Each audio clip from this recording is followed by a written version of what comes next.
Hey, everybody. Welcome back to Cheer Chats Pod. I'm Peyton, and we're here with Gianna. And today, you guys, we are so excited to introduce our very first international guest. Hailing from Costa Rica, she has been a cheerleader for 17 years, and in her career, she's been crowned an ICU World Champion and Pan American Champion with Team Costa Rica, Xpirit World Cup Champion, and recently a UCA All-Star National Champion as a coach. Attending an abundance of both U.S. and international competitions as both coach and athlete, we are so happy to welcome Tami Flores to the Cheer Chats podcast. Hi, so nice to be here today in this podcast. I am really happy to be talking with you all. We're so excited to have you. Thank you so much for being with us. Yeah, so I guess we'll just go right into it. So you competed for 17 years and as an athlete. So talk to us a little bit about how you were introduced to cheerleading and maybe who were some of your biggest influences growing up. So I started cheerleading back in 2007, and I started with my team at school. We had to choose like sport. I can't even remember that much because I was so little. So it's like what my mother has told me. But we have to choose a sport. Like there was soccer, cheerleading, dance, swimming, and different other options. And I chose cheerleading. For the first moment, I think like that I just chose that because it was like I was a kid and it was like, okay, let's do this. But throughout the years, a really big passion for the sport growth inside of me, and that was the reason that every single year I was still choosing the same sport.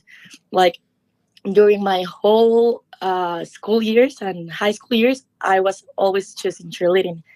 So yes, it was basically that way. I started with school, then with high school, and then right now I am in college and I am still in cheerleading. So yes, I think that in that moment, my most biggest influences were my coaches, my first coaches, because they were the ones that introduced me like in the sport, and then I like kept growing and growing and knowing more about the sport, getting like in social media and starting to see other cheerleaders from other countries, and that is when I think that my biggest influences are some people of Weber like Carabella, some people of Navarro, some people of Top Gun. I love Top Gun. So yes, but I think that's something more from the past years. In the beginning, I didn't know that much about other cheerleaders because I was just a little kid. So my biggest influences and my biggest like role models were my coaches here from Costa Rica. Amazing. So what made you like, because you mentioned there was a bunch of different sports you could have done. What drew you initially to cheerleading? Like, what was that? What was that for you? It's because cheerleading, it's like a big sport just in one. It involves a lot of things, dance, gymnastics, the lift, cheer itself.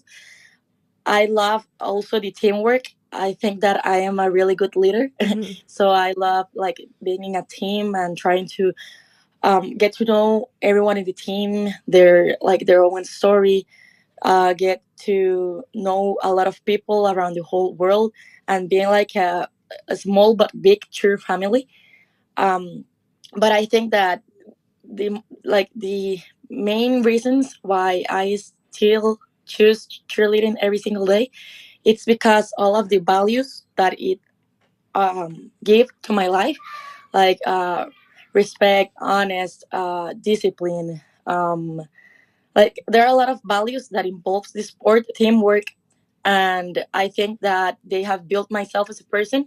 So I can't imagine myself without being in that like sport. I don't know, it's something. It's Yeah. a lot of integrity in the sport that I just love it. Yeah, for sure. It's the team aspect, I think, and like the friends that you make is one of the biggest things that we hear a lot from everyone. Yeah, and one thing you Yes, said that no one else had was like the discipline. Like it really teaches you just like how to like grow up and like how to just listen and do everything. Yeah. Yeah. yes, yes. With the friends that you mentioned, I actually think that my best friends in my whole life are the ones that I have met through cheerleading. So Yeah. it's really cool because uh, besides like sharing cheerleading, you also shared a really cute friendship. So it's really awesome. And with the discipline, it's something that I think it has helped my whole life. Since I was a little kid, I was always studying and doing sports, and I had to make a balance between like having good grades, but also going to all my street practices because I had to do both. So I think that it has, since I was a little kid, the discipline has been a key in my whole life. Yeah, for sure. So we had mentioned in your introduction that you were on Team Costa Rica, and that's where you won ICU Worlds. Talk to us a little bit about your journey on that team, what it was like, maybe even talk about maybe some of the pressures about what it was like being on that team, because I know, like, at least for Team USA athletes here, like, it's a lot of, because you're representing your country at the end of the day. Yeah. So talk to us a little bit about that experience for you. Okay, so it is still one of the best experiences that I have had in my life. Not just because of the winning part, because at the end would win, but all the journey, all the people that I met, all the practices. It was a really amazing experience. So, but explaining you a little bit more, for since October of 2020 until October of 2021, we had practices every single Sunday. Every single Sunday during 1 year. That's a little bit different from Team USA. Mm-hmm. That I know that they just, in a moment of the year, they meet and they create the routine and they go and do an amazing show. In Costa Rica, it's not that way. We train as a team Costa Rica, like the whole year because like we need to get along more. It's not that easy. So we have to have more training days than Team USA, for example. But that year, it we had three teams: the co-ed team, the older elite team, and the junior advanced team. The co-ed and the elite, we both won first place, and the junior won second place. So that was like something amazing for Costa Rica because that had never happened before. So I don't know, everyone was just like so excited, so surprised, so grateful for everything. And the journey was pretty difficult. Like as I told you, it was a whole year training every Mm-hmm. single Sunday. So it was at a point it got really tired. But it was really amazing. I think that the team got along pretty well. We became like a big family. When the junior team was doing the routine, all the other people were like just supporting a lot. Then the COVID came and it was the same, and then the older and it was the same. So all the support and all the family that we create was awesome. One of the main pressures I think that I had is like as you said, it's representing your country. So that's not that easy. It's hard. Like it's something hard, but I think that it's more awesome that what the hard part is. So Mm-hmm. that's what motivates me at least. And it was a dream since I was a little kid, like to have the Team Costa Rica uniform on me. So when I had it, it was pretty awesome. And our coach in that moment, it was the name is Jose Pablo Piedra. He did an amazing job. He's amazing. And now all the girls like from that team of that year, like we still talk. We when we see each other in competitions, we always hug each other, and it's like something that stays for your whole life. So Mm-hmm. I think that's the best part of cheerleading, like all the memories and all the people it gives to you. Actually, on that process, I injured my nose. I broke it. I was Oh, uh, I no. was a basket, and with the elbow, they hit my nose, so I broke it to like 1 week before competing. Oh So I had to compete with no. with my broke, Oh my but gosh. yes, but it was pretty awesome, and it is still like I still don't believe that we won. It's something like just so big and so amazing. But yes. Yeah, I think it's really funny too that I feel like cheerleading and cheerleaders are like the only type of people to like have fond memories of a broken nose. Like you were like it was pretty awesome. Like we're like the only people that like find fun in injuries. It's so funny. Yeah, like still Yes, I actually completing. think that cheerleaders are so brave because Yeah. when when we have an injury, instead of other sports like making a whole drama, we always try to push through the injury. So I think that's pretty great as well. Yeah, and so you were talking about how that family aspect, right? And how because you were practicing for an entire year together, you had this bond that was really strong. Do you have any like memories, like specific like funny stories or any memories of your time spent on that team that you could tell us a little story? Yes, it's that I think that every single Sunday was something different. Like every single Sunday you will laugh for something different. Every single Sunday you will get frustrated from something different, and so on, so on. So yes, I remember that I was on that team with my first coach, but she was my first one of my first coaches back in 2010, and then we worked together on that team as both as an athletes on 2021. So that was something that I never thought it would happen. I never thought that I was going to be with her in Team Costa Rica together, being as like together as an athletes because of the different of ages and all of this stuff. But I think that's one of the great, like the best memories that I have from that process. Being on the routine with her, I always carpool with her. So every day we had a different like thing to talk. And then the day that we won, like all the team just crying and hugging. We have a really cute video of that we are just like really excited, just crying, jumping, and I don't know. In general, I think that every single day was a new story, a new thing to laugh. Just going and hug the girls. I was in the older, so we were just like a bunch of girls. So it was pretty cool and it was pretty awesome. Yeah, and you were talking too about some of your influences were Top Gun and some of those US teams as you got older. How do you think your community in Costa Rica, how do you guys stay connected to broader international cheer communities and stuff like that? Like do you cuz we have cheer Twitter, that's like a huge thing and I know a lot of international athletes are on it. I was just wondering though for your experience personally, where did you find that community the most? Okay, I think that for my experience personally, and for the people that I have like with me, like the most near people, um, I think that is through Instagram. Like Instagram has grown a lot on the last years. That has helped us a lot, like to be more in touch with the international community, being like watching all the stories that they post, the posts that they do when the athletes make this Q&A. We are always like seeing everything that they post, but there is nothing like another platform really that we use like through Twitter or something else. It's I think it's mostly Instagram. Some use Twitter, but it's not that much. At least for the people that I know, it's not that much. It's mostly Instagram. Interesting.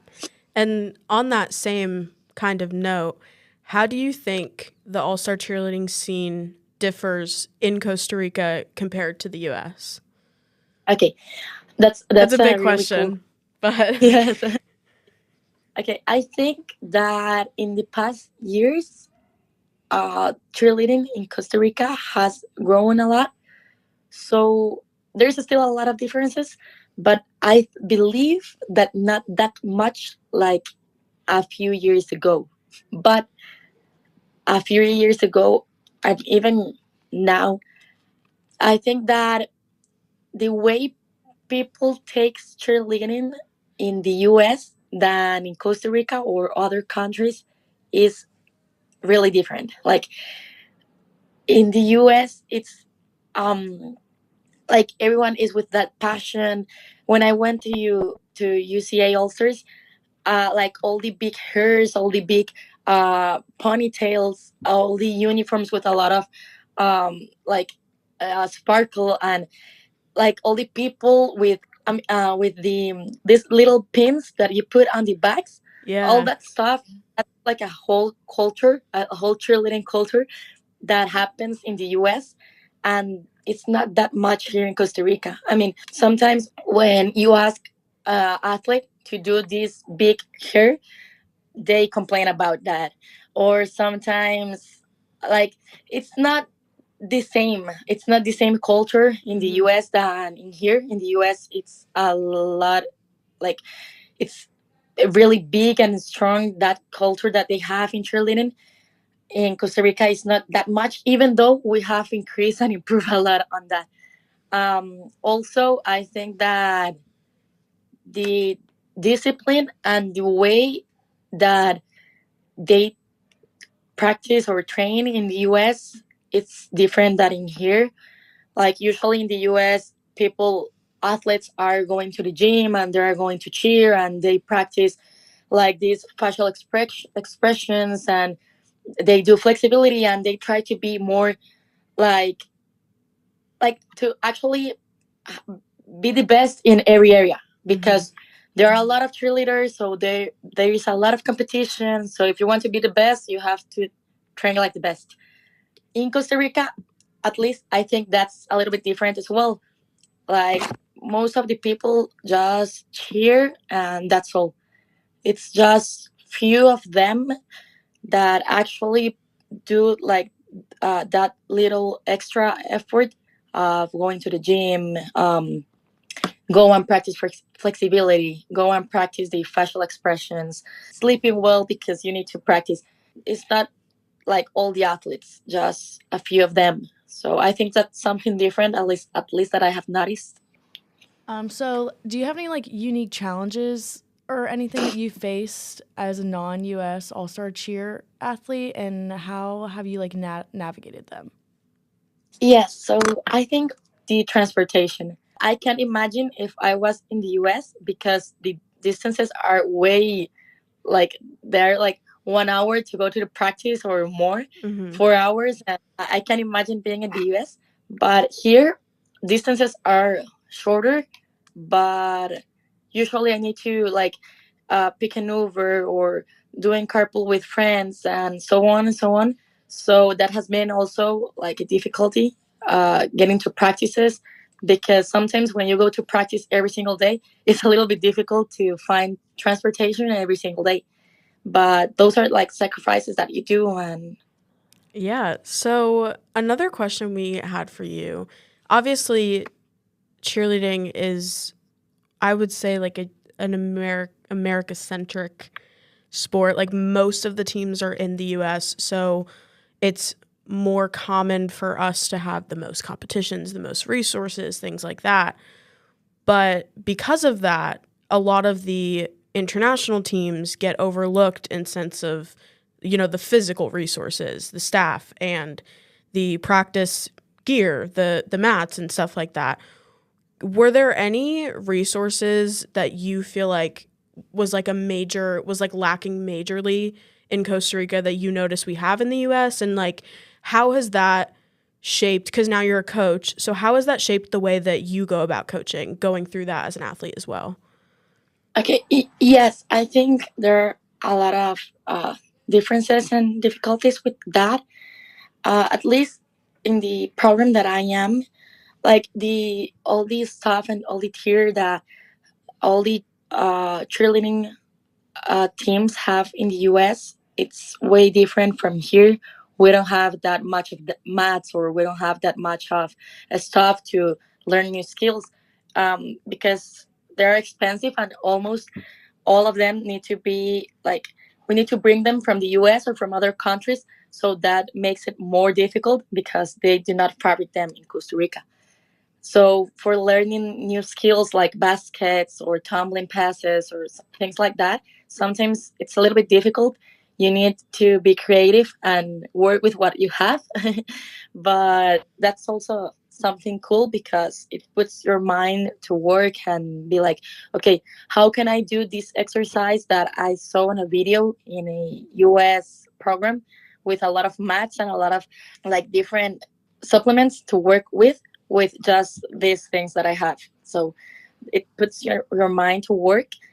And also that the US has, at least compared to Costa Rica, has a lot of more cheerleaders, like way more of cheerleaders and of coaches.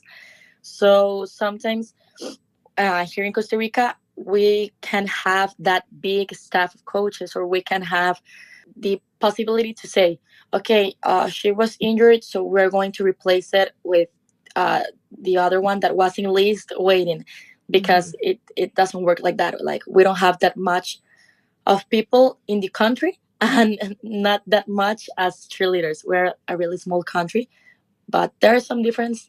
Those are some difference that I can think of right now. So you mentioned that sometimes you have to get like you have to think outside the box with ways to do skills that we do in the US, but keep them safe because you don't have mats and stuff like that. What do you think is, as a coach, you're like the most protective over when you're trying a new skill? Like, what skill is the scariest for you to have your kids try, and like how do you try to make it safe? Okay, one thing I love like all the construction part of cheerleading, like all the lifting, the pyramids, the baskets, all of this stuff. So one of the things that gets me the like scared is when I am going to show new baskets to my flyers, because I have seen that sometimes in the US they have like this big trampoline that they jump to a other safe place, so they do the skill. In here we don't have it, at least in my program. So what we do is to put like a mini trampoline and put like a really big mat, a really small mat. So we put the girl like jumping from the mini trampoline to the mat. It's a The height is like really little. It's really really little, but in that way we try like the flyer to have this skill at least one time on the floor. Try to do it. We also try to do some drills on the mat. So if it's a kick full, I put the flyer to do like the kick full on the floor, so she can feel the body movement. She can feel how the leg lifts, then how the twist comes, and we try to manage it a little bit like that, like in the floor or in that little mini trampoline. And then it's just like when someone is going to do a new basket or a new element, everyone puts like in a circle to try to like, in case something bad happened, to react and catch the flyer, or react and like just be there for safety. But most of the times they come and they do a pretty good job with throwing the basket. But I believe that if we had those resources, it would be like they will feel more confident on going and on doing that basket, because sometimes they come and they are really scared of doing it because they haven't feel that movement on like a lot of meters high. So yes. Yeah, and now that you're a coach and you're on like the other side of it, what is something that you have learned in your career that you try to remind your athletes of, or like you really instill in them? Okay, I think that the mental blocks. I think that's like, oh, the as an athlete, that's really difficult. That's really difficult, and I actually I am thankful for being an athlete before than I was a coach, because I think that in a lot of things I can actually understand them. Like, they come and they give me this big problem and they talk to me and I am like, okay, I have been through that. I understand you. So it makes it easier for me to talk, and like they can actually feel understood. They can actually feel like they were uh, that someone listened to them. So I think that with the mental blocks, having them as an athlete has helped me to help them as being a coach. And also when, like, as an athlete, sometimes I know that my coach came and uh, told me something and I didn't like it as an athlete. So as a coach, I always try to like make sure that if maybe I hurt someone's feelings because of a misunderstanding, to go and talk with the athlete, because I always think that if the mental health is not okay, anything is going to be okay. And if the bonding that we have is not okay, anything is going to work. So I always try to be like talking with my athletes and like just hanging out and seeing that they're okay. So Mm-hmm. I think that as a coach, I have put a lot of focusing on that, on knowing that every single person on my team is okay. And if they're not okay, like at least to know what they are being through and how I can help them. Yeah, we've actually, I think on a different episode, I had brought up that I feel like cheerleading is the one sport where a coach, it's almost necessary for a coach to be an athlete first. Whereas I feel like with like American football and stuff like that, it's a little bit different. But with cheerleading, it's such a, the mental game is just as important as the physical game. And it's like having someone who, like you had said, had been through that is like so essential to being a successful coach. Yes, yes, I actually think that I actually think the same. I think that I think that the best coaches are the ones that have been athletes before, because it gives you a lot different perspective of all the sport, how Mm-hmm. the athletes can be feeling. And this, what you said about the mental health, it's like I actually think that it's more important than the physical health itself, Yeah. because once a coach told me that your mind or your mental health is like your fuel on a car. So if you don't have fuel, you won't work. Like you just won't Yeah. work. So that's something that I need to. I always try to prioritize a lot. Yeah, for sure. I really like that car sentiment. That's really helpful. So we've been talking a lot about the differences between United States cheer or America cheer and international, but in your case, Costa Rican cheer. What is one thing that you think we can do as US athletes, or maybe if you want to call out like the competition event planners, how can we help level the playing field and raise awareness or bring more attention to international teams so we can help you guys get we can get you to the resources so that we all can play together evenly, I guess.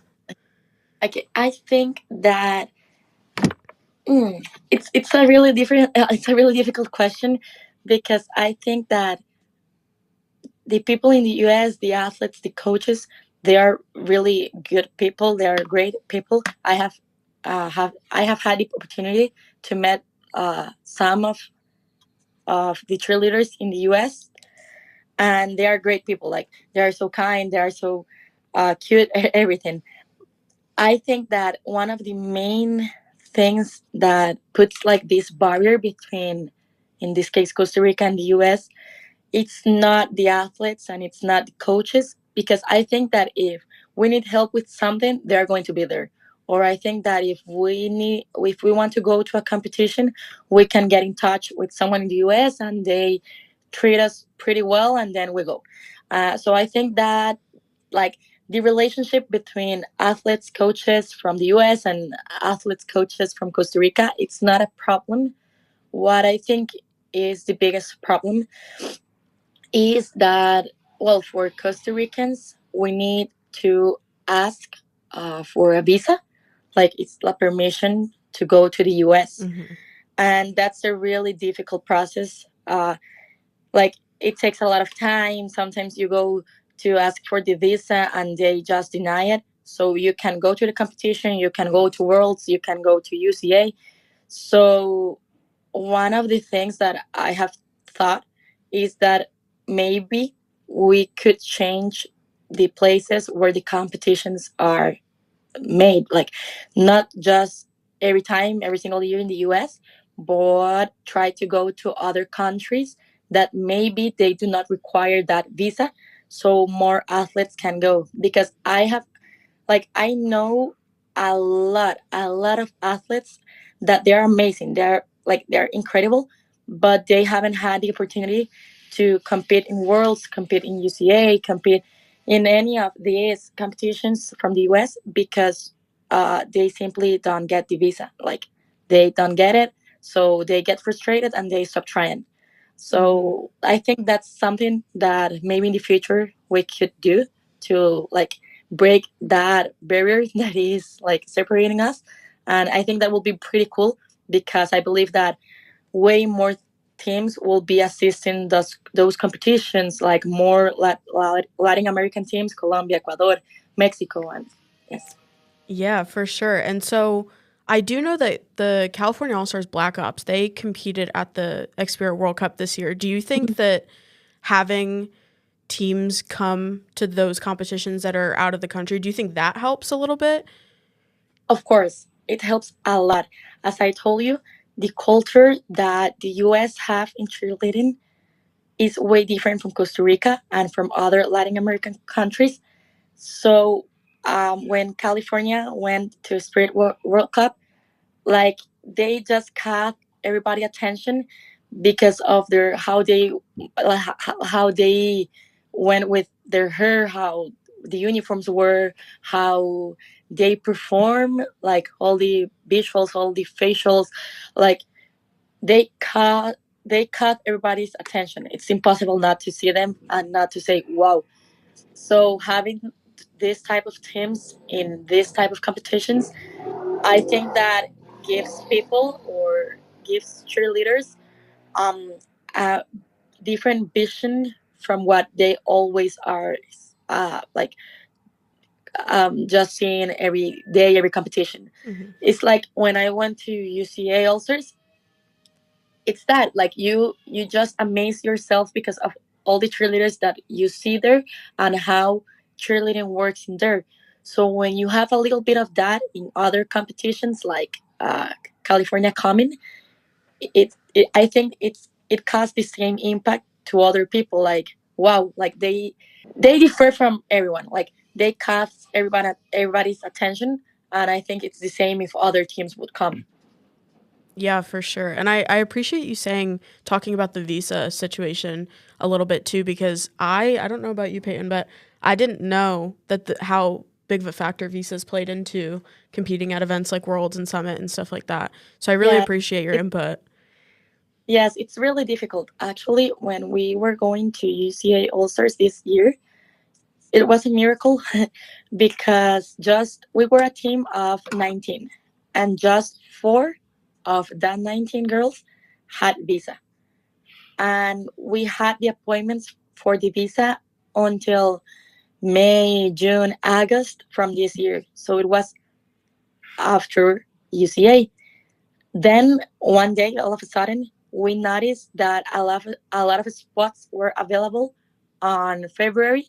So we were like calling everyone and move your appointment, move it to February. There are some spots available. It was crazy, and every girl could move their appointment to February. But that doesn't mean that they were going to give them the visa. Hmm. We needed to wait for them like to go to the appointment and the guy tell them like, okay, your visa is approved. So in that moment, we were like 1 month away from UCA, and we didn't even know if they were giving the visa to everyone. So unfortunately, and thanks to God, they gave the visa to all of the girls except for one, and that was really heartbroken because like she went to the appointment and they denied it. She paid again for the visa and she went again and they denied it again.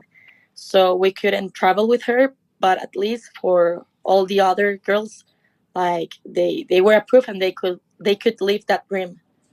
Did you have like a fill-in for her? Like how did filling her spot work for you? No, we she was a flyer actually. So she was one of the best flyers, and we had like there was a girl in the ground. She was a base.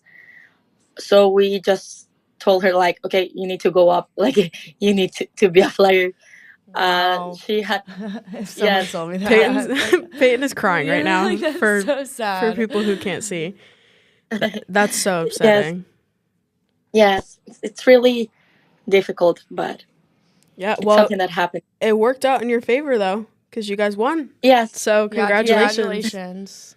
thank you very much. That Well, was like the cherry on the cake, because like a month before UCA, we were just so frustrated and like so sad, because we thought like, okay, we're not going to make it. Like we're not going to go, and then like we got those spots available. Everyone was approved. We could travel, and it was pretty awesome. Like at the I'm end, winning, it sobbing. was. That could be a movie. Like that could seriously be a movie. Yeah. yeah, Yes, it was. Peyton's crying. Well, this has been so much fun. Thank you so much for coming on. I've always wanted to, like, this was our number one thing we wanted to accomplish with this podcast, was talking about giving a platform to international athletes and coaches to kind of talk about, because we know, like, Yeah. obviously we were This privileged. was also just so educational for like us. Too. Yeah, Like, yeah, we were so privileged cheerleading Yeah. in this country, but I'm more than aware of the lack of resources in other countries. So this was like a dream episode for us. So we're so happy that you could come on with us. Where can we find you on social media, or if you want to plug your cheer program, where can we find you guys on social media? Well, first of all, thank you very much for inviting me. As I told you, and as we talk, I was really excited to come to this episode with you. I love your Instagram page and like the podcast that you upload, and I was pretty happy. I am pretty happy to be here. Sometimes I get a little bit nervous, and my English like You're fails me a little bit. amazing. But thanks you very much. And also, if you sometimes want to talk with another athlete, another coach from Costa Rica, I can definitely put you in touch with someone so you can do more of these international episodes and grow and grow. Absolutely. Yeah. But I want to go I to really love Costa your Rica. Me too. Yeah. or Maybe we'll come and practice with you a little bit. yes, of course. I give you a tour from the whole country. Amazing. And regarding on the social media, you can find myself with _, Tami Flores, TAMIFLORES. And the name of our program is Pirates. And you can find it like cheer _ company _ Pirates. Amazing. Thank you so much again for coming on. This was so much fun. Yeah, thank you. We loved it. Thanks to you. Thank you very much. I hope you continue growing and doing more of these spaces so people can talk. I think it's pretty awesome. Thank you very much. Thank you so much for listening, and don't forget to follow us at Cheer Chats Pod on Instagram, Facebook, and Twitter /X. We'll see you guys next time. Bye. Bye.